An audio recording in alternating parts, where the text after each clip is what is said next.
Super. Okay, so let's start the material for today, which is the qualitative variable. Okay. All right. So let me give you the heads up on the central limit theorem that is defined for qualitative variable. So here is the material.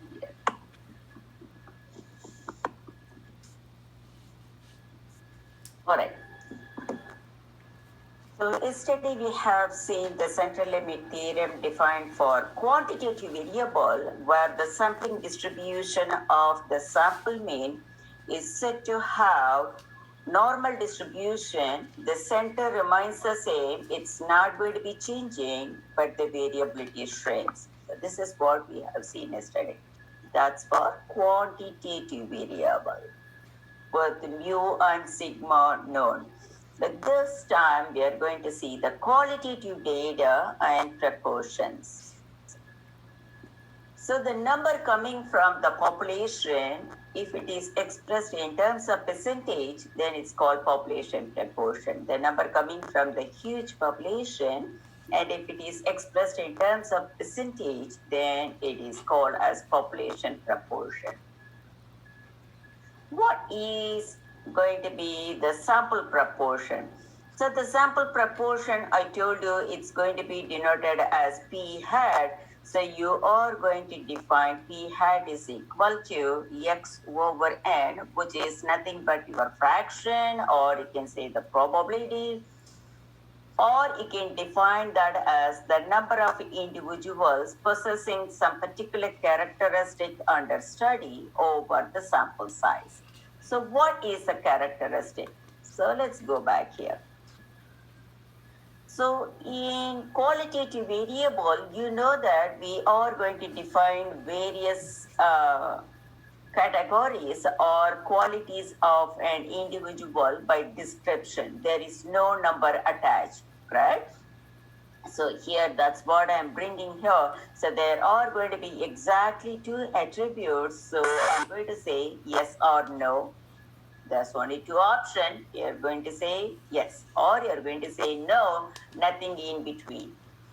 Or you're going to say yes, August 4th is the election. You need to turn in your election ballots, right? Yes, voted in the election. No, I did not. So that is going to be your two options. There is nothing in between.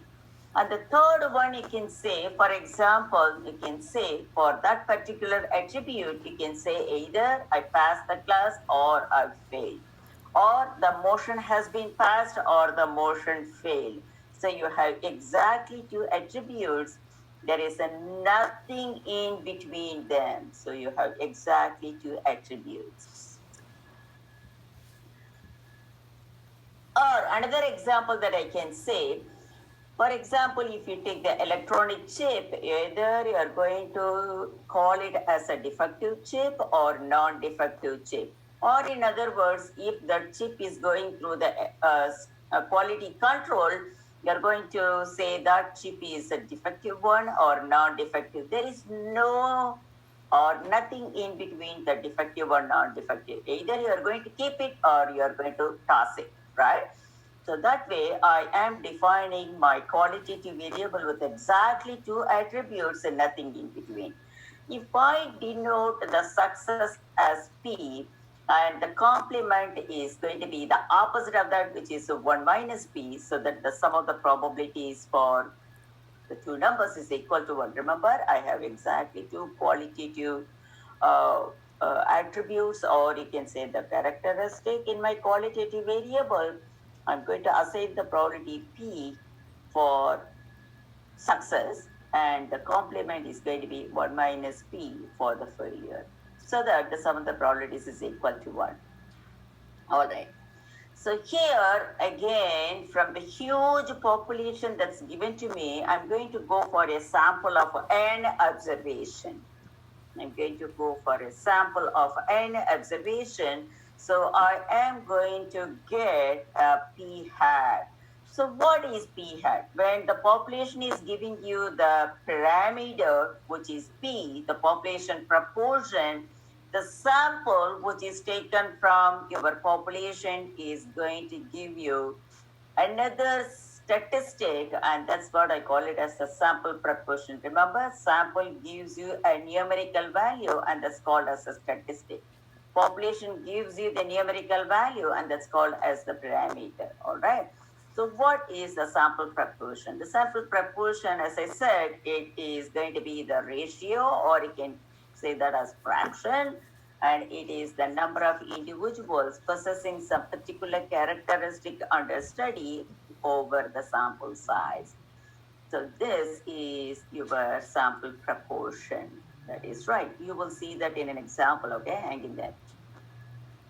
What is the central limit theorem if it is a qualitative variable? The central limit theorem, or the sampling distribution of the sample proportion, is approximately normal when n is sufficiently large. The center is going to be same as the population proportion, and the standard deviation is given by the formula square root of p times 1 minus p over n. So this is again the central limit theorem defined for qualitative variable, where you have exactly two characteristics or two attributes. So the statement says you don't have to look for the proof, just consider the statement of the central limit theorem for qualitative variable. The sampling distribution of the sample proportion p hat is said to follow normal distribution when n, the sample size, is sufficiently large.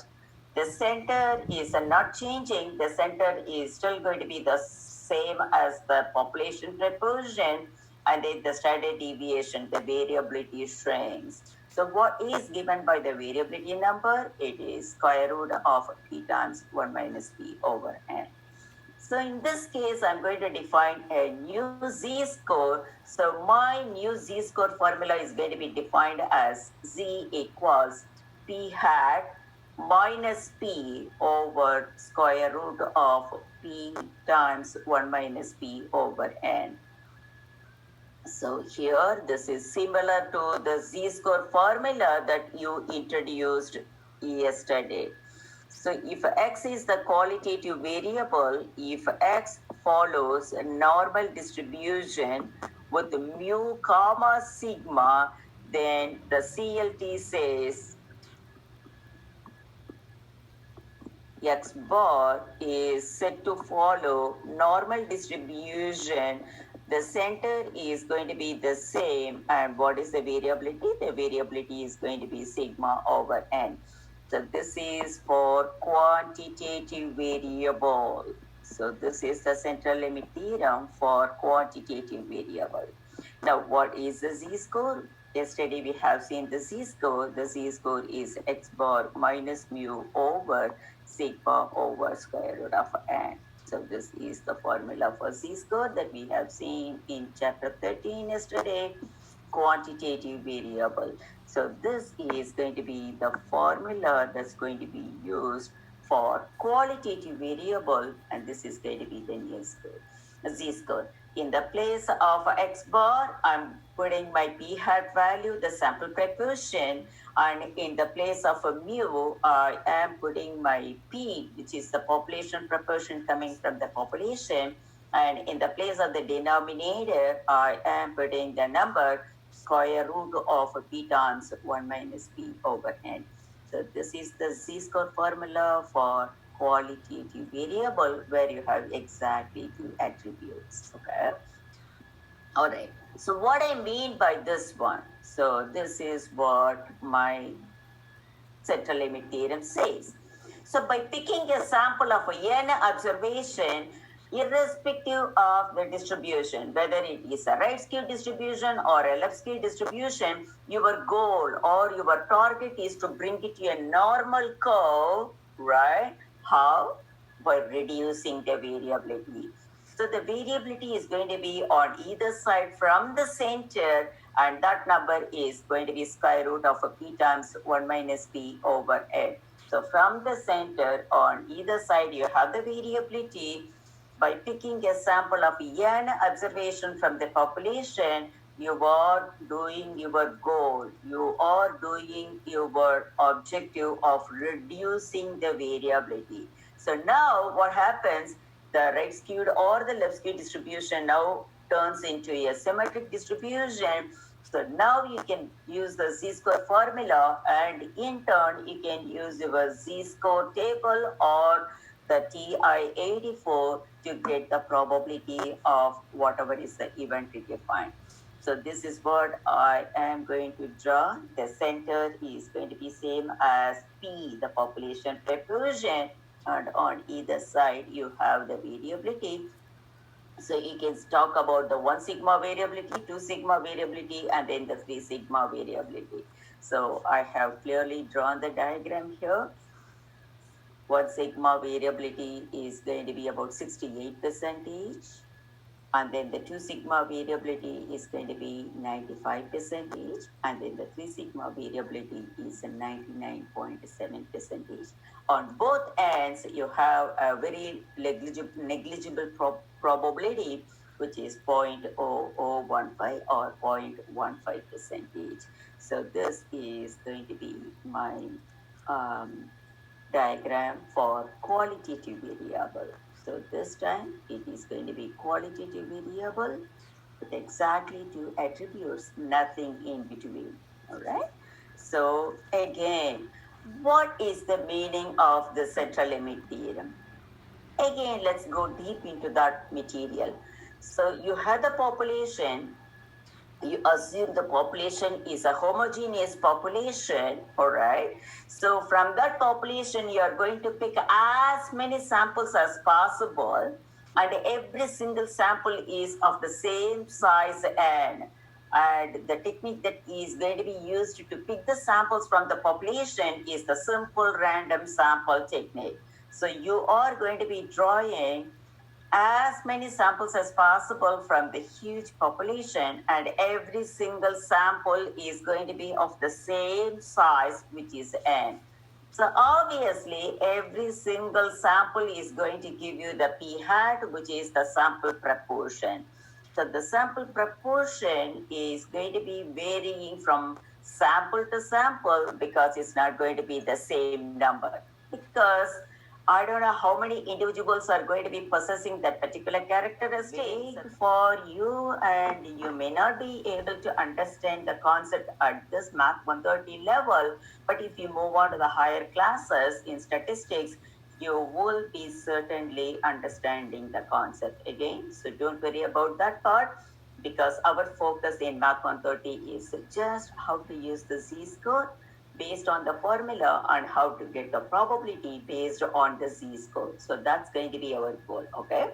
So let's work toward our goal, and let's see how the problem is going to be done here. All right, so now I am going to recall the PowerPoint slide where you have exactly two attributes. So I'm going to recall, yes, everything. All right. Yeah, this is where we need to start. Real quick, I can go over this. So we are dealing with the qualitative data and proportions. So there are two proportions. So one is the population proportion, the other one is the sample proportion. So you are going to have your central limit theorem is going to have, this is the one, but this is the most appropriate slide. This is the most appropriate slide.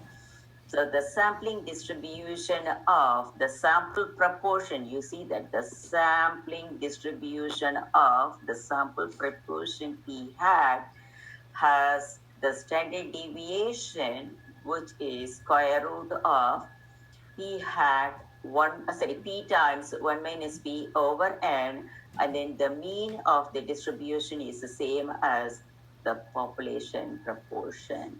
Okay, so that's what I have written in my statement. Repeatedly, I have written because the vocabulary is new to you, the wordings are new to you. So just get comfortable with make a formula code or index card with the vocabularies, the new vocabularies that we are learning. All right. So as I said, from the huge population that you have, you are going to get as many samples as possible. So now you are going to put the values of p hat taken from the various populations. See, you are going to have SRS of size n. That's going to give you one p hat. SRS of another sample of size n. That's going to give you another p hat. So that way, I'm saying the p hat is going to be varying from sample to sample. When you drop all the p hat, you will end up getting, you are going to have a symmetric distribution, the normal curve. The center is going to be right in the middle, which is p, and on either side of the center, you will have the variability, and the standard deviation is given by square root of p times 1 minus p over n. So if this is going to be another number, so what is the probability? So the probability, one standard deviation is about 68 percentage. One standard deviation above the center, below the center, it is 68 percentage. All right. And then you can bring the second number, which is 95 percentage probability for two standard deviation above and below the center, and then you can bring the 99.7 percentage probability for the three standard deviation above and below the center. So that's what shown in my diagram.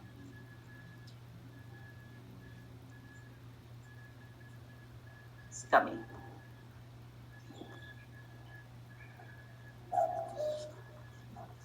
Yeah, this is the diagram. So one standard deviation, two standard deviation, and three standard deviation. So this is similar to your quantitative variable, but the z-score formula is different there. But once you find the z-score, the rest of the procedure is going to be still the same. All right. So with that said, I am going to move on to the sampling distribution. The sample means based on qualitative variable. So all these problems we have seen yesterday, but I did not complete the once I simplify that, my z-score comes out to be 0.85. All right, again, I have written a very big important note. That is the z-score. That's not the probability. All right, you still have to use your TI 83 or 84 or your z table to get the probability for the given event. So the diagram explains that. So the center is going to be the p-value, which is 0.47, and for the numerical value more than 50 percentage, what is the probability for that? Well, your z-score number of 0.85, you're going to be using normal CDF. Normal CDF. Second was option number 2, normal CDF, z-score, comma 8.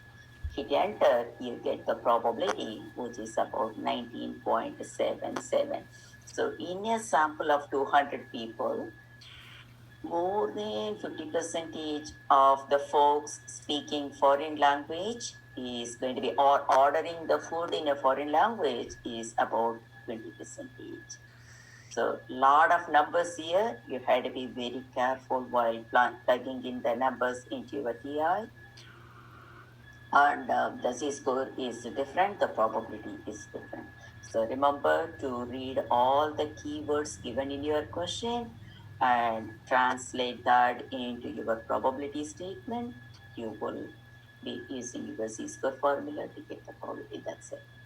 Okay, so when it comes to the problems, it's pretty easy because we are going to be using only the z-score and the probability. So we don't have to look into or know the proof of the center theorem for qualitative variable. All right. So this is how the problems are going to be looking like in qualitative variable. Let's see maybe one more problem, then I can take your questions. Okay. All right. Let's see. The next problem, number 9.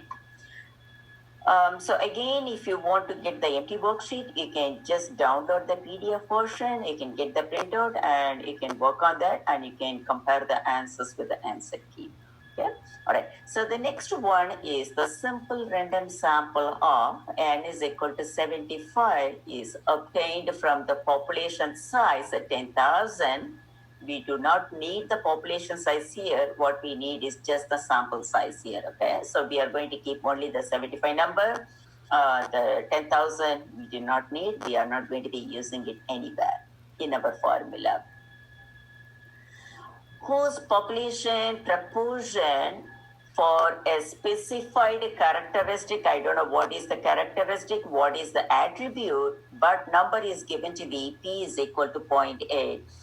So for some particular characteristic or some particular attribute, the population proportion or the number coming from the population is about 0.8. So this is my number coming from the population. So I represent the huge rectangle.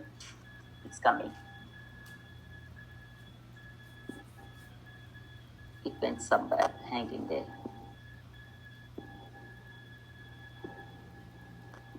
It's very sensitive.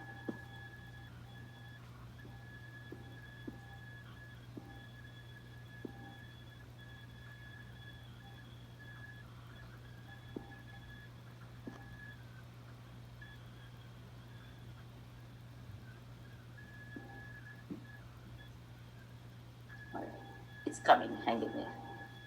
Yeah. Yes. So for some particular characteristic or attribute, the p-value is 0.8, that is given.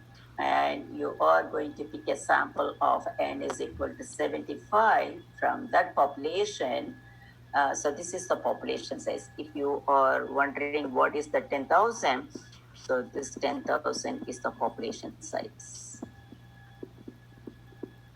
But that number doesn't come anywhere, so you don't have to worry about it. And usually we denote capital N for the population size and lowercase n for the sample size, okay? So n is equal to 75, all right. That is the number coming from the sample, all right. So now the first question is, describe the sampling distribution of the sample proportion. So according to the central limit theorem, the sampling distribution of the sample proportion P hat is said to have normal distribution when n is quite large.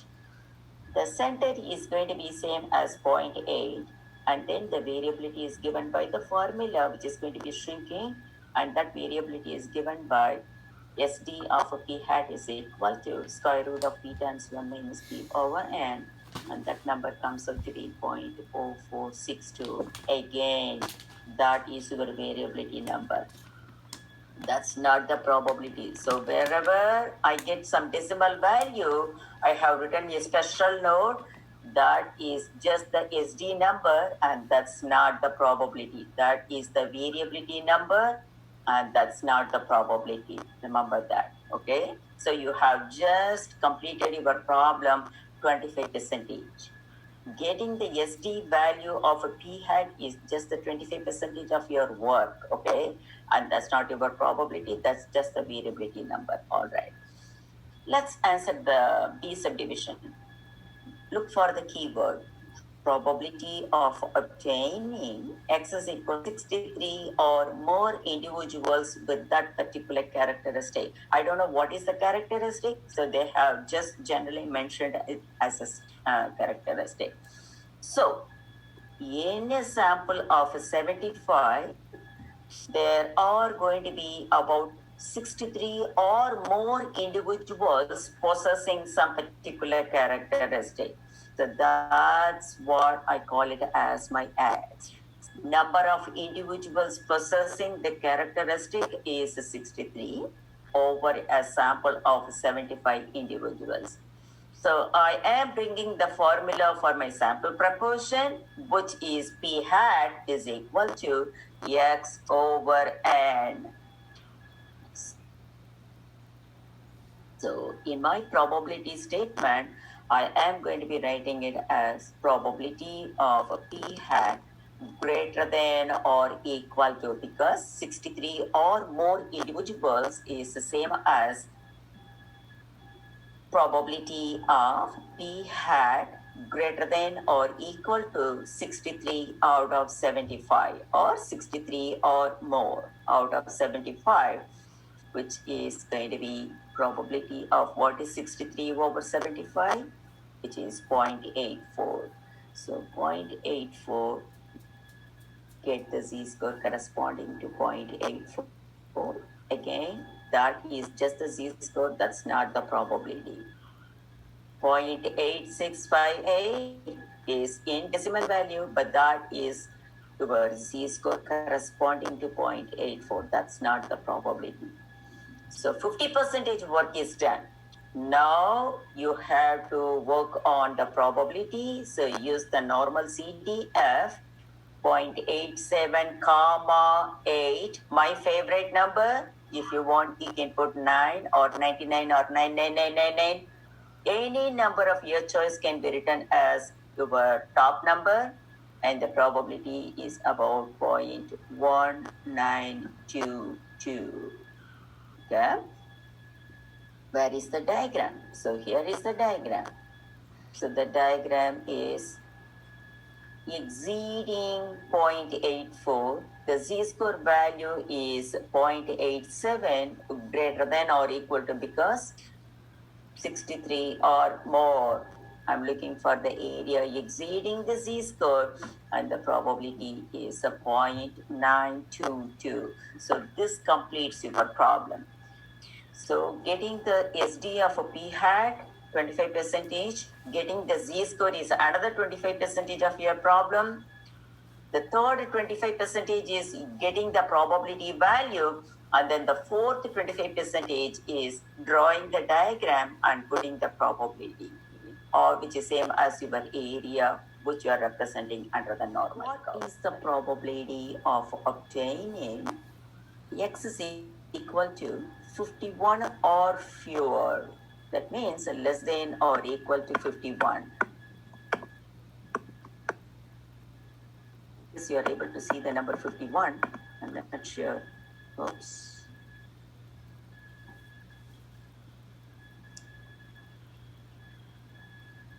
All right. So what is the probability that 51 or fewer individuals are possessing some particular characteristic? So my probability is p hat less than or equal to 51 over 75. Still remember, p hat is x over n. So that number is 0.68. 51 over 75 is 0.68. You can also plug in the numbers and make sure the numbers are correct. And 0.68, what is the z-score corresponding to that numerical value of a p hat, which is 0.68. So the z-score is a negative 2.60. Pay attention to the sign. Sign matters a lot. Okay, because 50% of the z-score will have a positive sign, 50% of the z-scores will have a negative sign. The sign is very important. Okay, so what is the probability? So that's, oh, come on.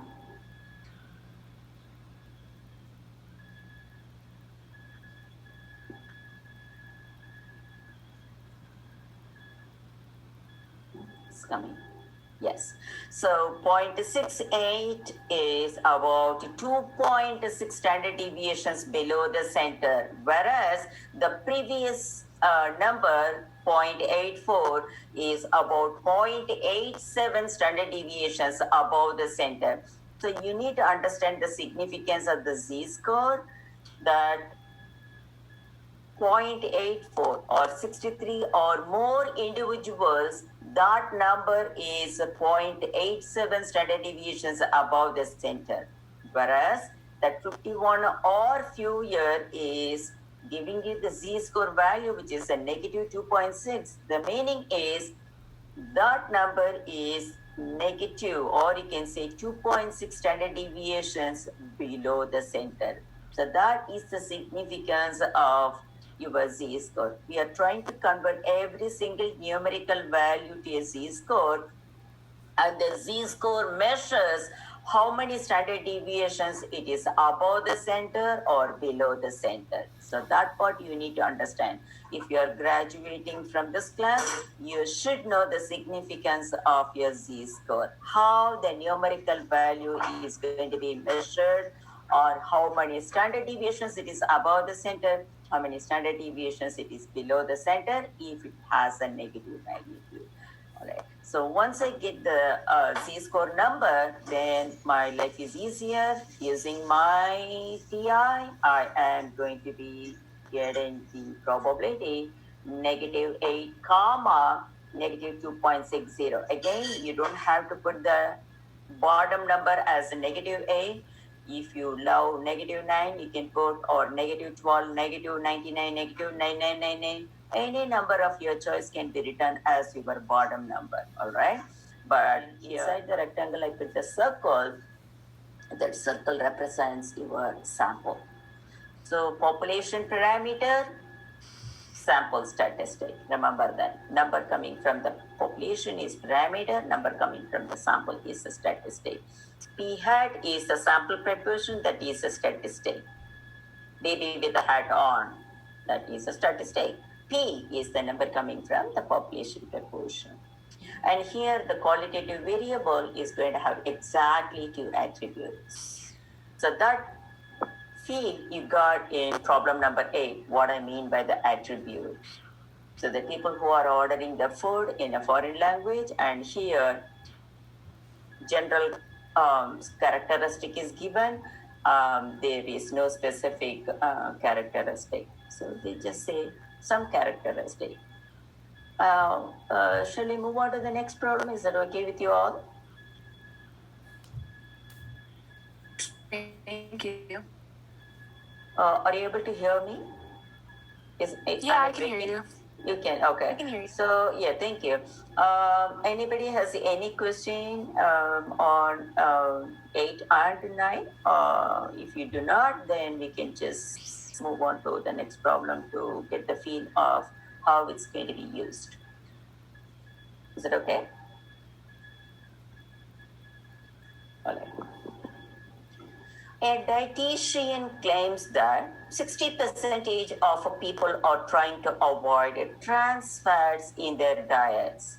So obviously, I have exactly 2 attributes. 60% of the people are trying to avoid trans fats in their intake, and the complement is they are not. That means 1 minus p is equal to 0.40, which is the complement. So I have exactly 2 attributes. They are trying to avoid trans fats, not. With exactly 2 attributes, I am defining my p and 1 minus p. That part is good. So that is my population. Now from that population, continue to read the sentence. She randomly selects 200 people and found that 128 people are trying to avoid trans fats in their diets. So in a sample of 200, X is equal to 128 people, or the number of individuals who are trying to avoid trans fats in their diets. That's my attribute, and that number is 128. All right. So obviously, I'm going to get my p hat value, which is x over n. So 128 over 200. That number is about 64% or 0.64. All right. All right. So now let's see the A subdivision. What is the sampling distribution of the sample proportion? So according to the central limit theorem, the sampling distribution of the sample proportion, so the CLT says, the central limit theorem says, the sampling distribution of the sample proportion is normal would mean same as your population proportion, which is 0.60, comma, the standard deviation of p hat is square root of p times 1 minus p over n. So just plug in the values of p and 1 minus p, the complement probability, and you can simplify and get the number as 0.0346, not your probability. That is just the variability number, and I'm going to mention that's not the probability. So this number is not the probability value, because these are all the common mistake the students make. They simply get the number in 4 decimal places and they write that as the probability. So don't do that mistake. Okay. And in the top of the worksheet, I have also given you the format for your SD of P hat that you will see in the beginning of the worksheet. It's coming. Here it is. Here it is. So I have given the number. It should be approximated to 4 decimal places. And then the variability of x bar or the standard deviation of x bar is also to 4 decimal places. The probability is going to be 4 decimal places. The z-score is 2 decimal places. So I have written all the format for z-score, for SD of a p hat, for SD of x bar, and then the probability. If they are asking you the percentage number, and this is the format that I'm looking for, 2 numbers, dot, 2 numbers, percentage. Okay?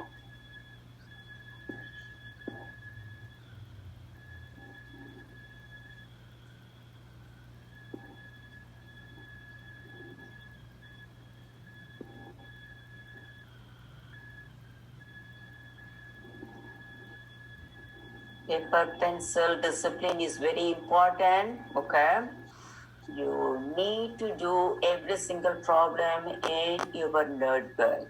All right, and then draw the diagram and then shade the area. I don't want you to assign a huge probability to a tiny area, a tiny probability to a huge area. All right, so that way you have to be very careful. The diagram is the best choice. And in your Z table, area to the left is given, remember. If you are using the Z table gives you only area to the left. Where am I now? Problem number, yes, problem number 10. Oh. Yes. It's very sensitive.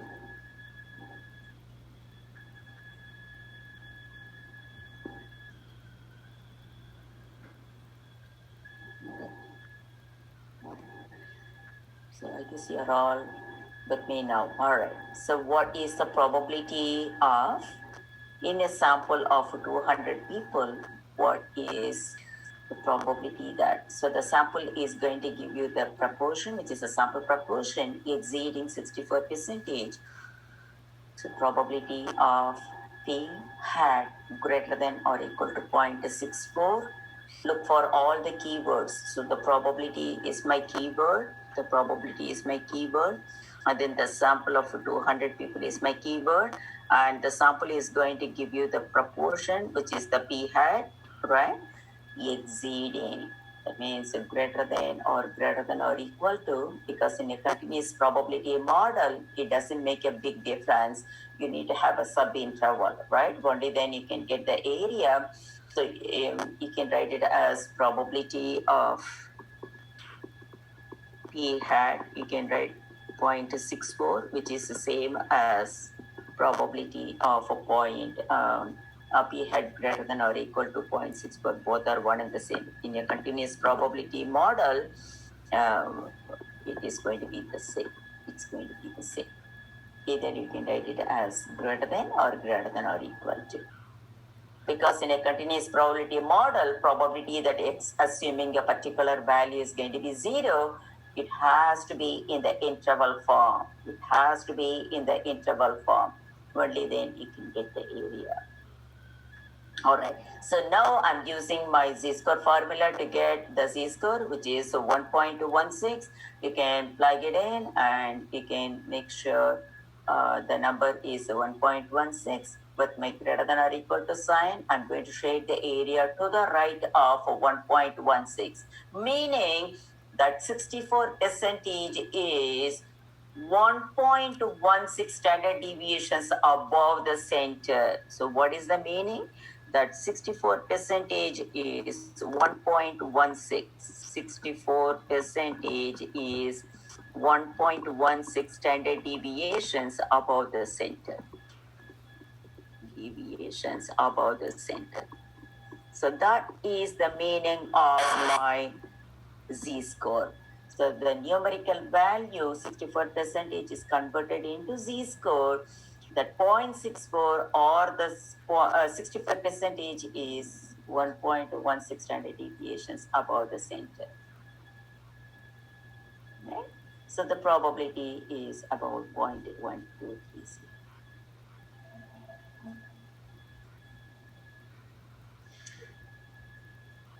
20 percentage of adults own a credit card. That's right. So in a sample of 500 adults, what is the sampling distribution of p hat? So now I'm good. I'm not writing the whole blah, blah, blah. I'm simply writing p hat follows normal distribution with the center is a 0.29 and the standard deviation is going to be. So I'm just writing the p hat value, SD of a p hat value, and you can simply, you can simplify and get the answer, okay? So that number, I did not do that because I wanted to do that. P hat value is going to be equal to square root of this number. So I want you to simplify and I want you to get that number. Okay. And then let's answer the question. So what is the probability? So look for all the keywords as I say. So the probability is my first keyword, and then the sample of 500 adults is my another keyword, and then more than 30 percentage. So more than 30 percentage, and then that's my event, and this is my attribute. This is the attribute. This is the attribute. So the whole thing is what I call it as my event. So this is my event. So I'm writing the probability statement. Probability of a p hat more than, so greater than 30 percentage. Again, remember, greater than is going to be like, remember your Pac-Man mouth, greater than. If it is like your letter L, tilted, you get your less than. This is less than sign, this is greater than sign. All right. So now I need to convert this into my z-score. The z-score is going to be 0.30 minus 0.29 over square root of 0.30 times 0.70 over the sample of 500. So I wanted to get the z-score and see how many standard deviations above the center. And you can get your answer. Okay, I did not complete it because I want you to do that. So this is going to be 0.29 and 0.30. You are going to see how many standard deviations is going to be above the center. So what is the z-score? And because of my greater than sign, this is the area that I'm looking for. More than, so this is the area that I'm looking for. Okay, so this is what you're going to be getting. Z-score comma 8. I guess you can complete it. Okay. This time in C subdivision, I am going to be getting between the two numbers. So the probability is my first keyword. And this is my second keyword, sample of 500 adults. Now this is my event. So this is my event, and my event is going to be between the two numbers. So if I'm talking about the sample of 500 adults, that's going to give me the p hat. Because the sample is going to give me the sample proportion, which is a statistic or p hat value. So I need to get the two z-scores corresponding to 25 percentage and 30 percentage. 25 percentage is going to be below the center and 30 percentage is going to be above the center. Okay. So this time you are going to get the area bounded between the two z-scores. So one is 0.25 and the other one is 30 percentage. So this is the area that we are going to be getting. You already got one z-score for 30 percentage, that is good. And then I wanted to get the area below the center up to 25 percentage. So this is what is going to be answer to the C subdivision.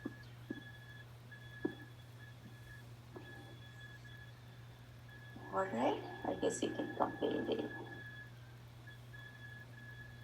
Sounds good. No, the class is so quiet. I'm not sure whether you're all with me or. I'm with you. That sounds good. Thank All you. right. Good. Thank you. How about others? How about others? Yeah, I'm good too. Are you all with me? I'm good too, yeah.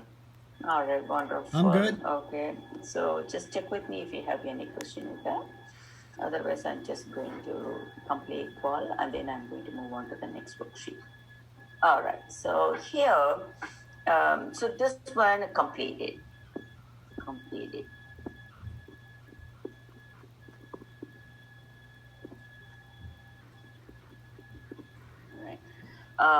The next one is 400 people is used to perform a taste test. The true proportion that prefers Pepsi is 0.5, so it is 50 percentage. P is equal to the number coming from the population is 50 percentage. So this is my population. P is equal to 0.50. 1 minus P is equal to another 0.50. All right. So from this population, I am going to go for a sample of 400 people. What is the probability that? So obviously this is going to give me the p hat and less than 0.44. What is the probability for this event? Who will prefer Pepsi? So I have exactly two attributes. So this one tells me prefers Pepsi. That's one attribute. Prefers Pepsi, not complement. Okay, so the attribute is the sample of 400 people. What is the probability that less than 44 percentage they prefer Pepsi? So my probability statement is going to be written as probability of p hat less than 0.44. I need to convert that numerical value of 44 percentage to z-score, get the z-score value. And since my 44 percentage is below the center, so this is how the diagram is going to be.